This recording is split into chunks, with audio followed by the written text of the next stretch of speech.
GMOs actually affected everything.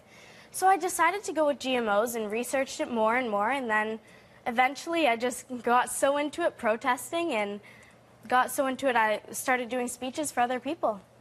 Who are the other people you're doing speeches for? I actually go to schools, and I also do speeches at protests and different conferences as well. Are your parents involved? Is it something that they supported, or was this something that you did all on your own? I did it, but they support me completely. Yeah. You know what a lobbyist is, right? Yes. Somebody, okay. Do you think you're a lobbyist for the movement that's against genetically modified foods? Would you call yourself that?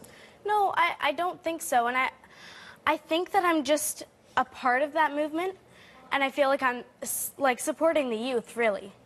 And why, when you say kids' right to know, why do you feel it's important? I mean, this is obviously an issue that's a political hot button, right? It's a fight in places like Europe, keeping the foods out of places, labeling them in America. It's all over the place. Why do kids in particular, in your view, need to have an awareness of this? For sure. I believe it's our future, after all. I mean, if you're going to do something to our food, we should definitely know about it. And we're the ones who might have to live with these consequences. So why not be informed about it? Do you make the assumption right out of the gate that all kids your age believe that this is a bad thing to experiment with foods to make them better or worse? Is this something that you think everybody thinks is bad? Not necessarily, but I believe that everyone has the right to know what's in their food. And that's exactly why my whole campaign's about. And that's why I just want GMO labeling, and that way people can make informed decisions about what they want to eat. Do you worry at all about being used? Kevin sort of alluded to this. There are huge lobby groups on either side of this. The companies that make the GMO foods and grains and the rest of it definitely have powerful lobby efforts, but so do the environmentalists and others. Do you worry about being used at all in this fight? No, because my own cause is different, I believe, because we're just the youth, and we're a complete part of it, but we're separate in a way because we're fighting not only for our food, but for our future and for our nature and our ecosystem. So I believe that we're completely different in a way, but we add to the group. Okay, let's drill into the issue. Let's say you weren't as lucky as you are, and you were born in an Asian country, you were 14 years old, your only food was rice that had no vitamin A in it, you're going blind, and then you died. 550,000 people your age die that way every year. And a company like Monsanto could come along and offer you a genetically modified rice that includes vitamin A that could save your eyesight and your life. How do you feel about that, Rachel? Actually, funny you mentioned this. Golden rice was scrapped because it didn't work. And in order for the average 11-year-old boy to get enough vitamin A from rice, he'd have to eat 27 bowls of rice per day. And another thing is, the reason there's blindness isn't because there's a lack of vitamin A in the rice. It's because their diets are simply rice. Well, that's the problem. You're saying even if he has to eat 30 bowls of rice, there's no vitamin A in what he's eating now. It's not scrapped. It's still being tested. And the bottom line is there'll be other ways to modify food to save people like that. Should we not be trying these things to help those that are dying, or are you against that too? Should we be messing with Mother Nature? Well, what do you say to a child your age that's going to die? What do you say? I mean, in all reality, because golden rice didn't work, how can we fight for that? And so you don't want to see any attempts to stop food from being destroyed by insects. I mean, what I'm trying to focus you on is there no merits to this at all from your point of view? My point of view is just that it should be, first of all, tested a lot more. I mean, it's only tested by the very companies that stand to gain by their approval. So I really think that we should have independent studies and then mandatory GMO labeling. That's my thing. That way we can, as consumers, have informed decisions. Well, there's two debates going on here. One, you want to see labeling. That's one thing. But are you against modifying food at all? Which one? I know this sounds radical, but yes, I am against genetically modifying our food. Rachel, I have a problem with that. That may be causing, or basically giving a death sentence to millions of people around the world that are not as fortunate as you are. You know that GMOs actually don't have higher yields either. Look, the point is to stop experimentation in a science like this that has so much promise could be a huge mistake and effectively be a death sentence for those that need higher yields if they can get them. Plants that are not susceptible to insects and indeed have more vitamins that they need to stay alive with. And I'm completely, you know what, actually I'm totally fine And that's completely somebody's decision, whether they want to eat GMOs or not. I'm totally okay with that. So they can keep growing it. That's totally fine. As long as they continue to test and also give us the choice. Because it's our right to know. All right, we're going to take a quick break. When we come back, we're going to let Kevin and O'Leary a little bit more. Stay with us after the break. Kevin and Rachel will face off on the issue of genetically modified food.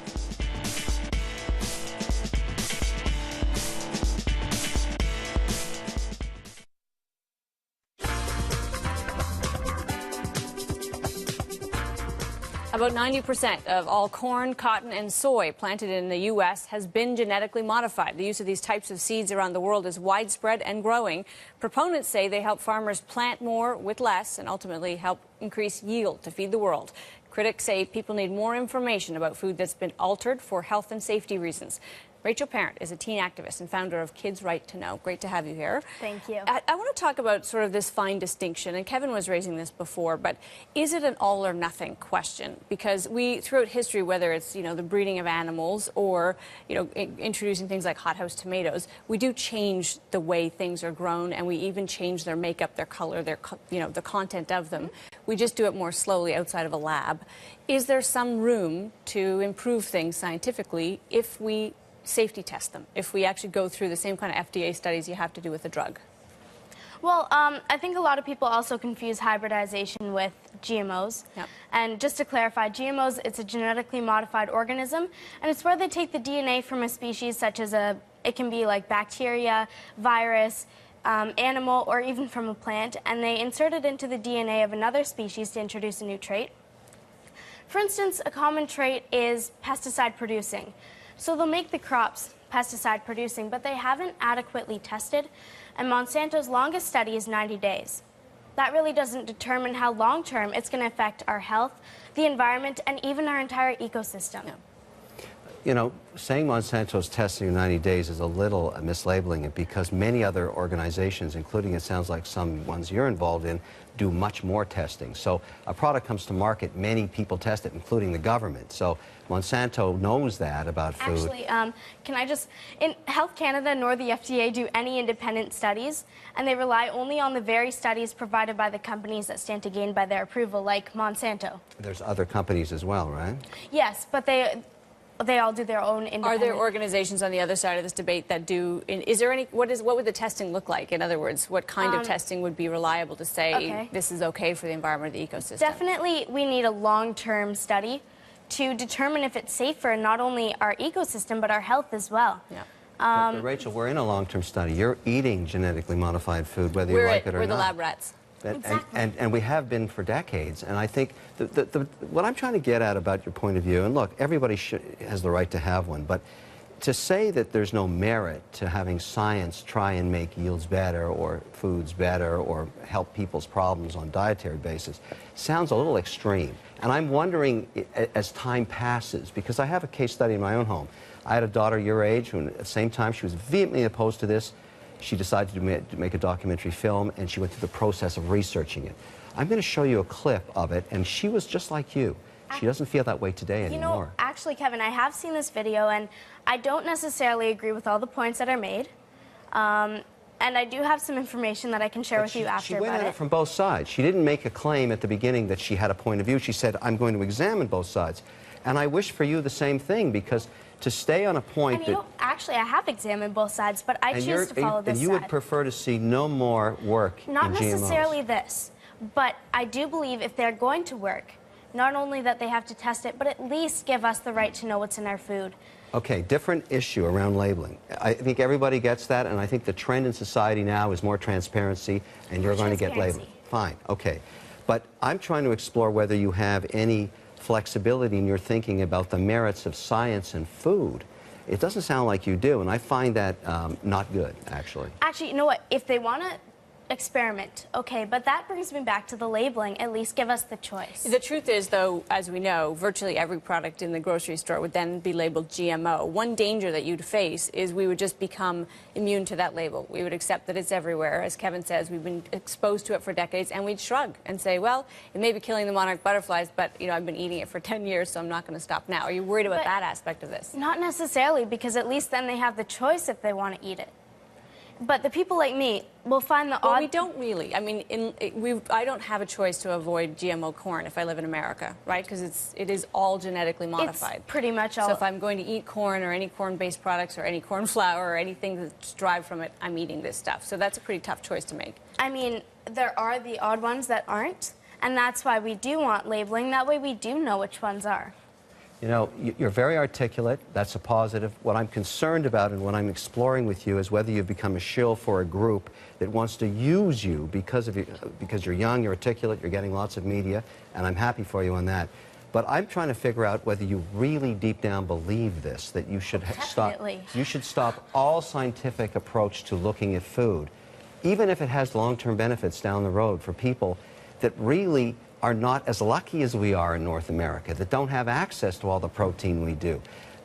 That can't be your position. I don't believe it. It's not necessarily that, and this brings me again back to the labeling, because I mean, at least test it properly, adequately.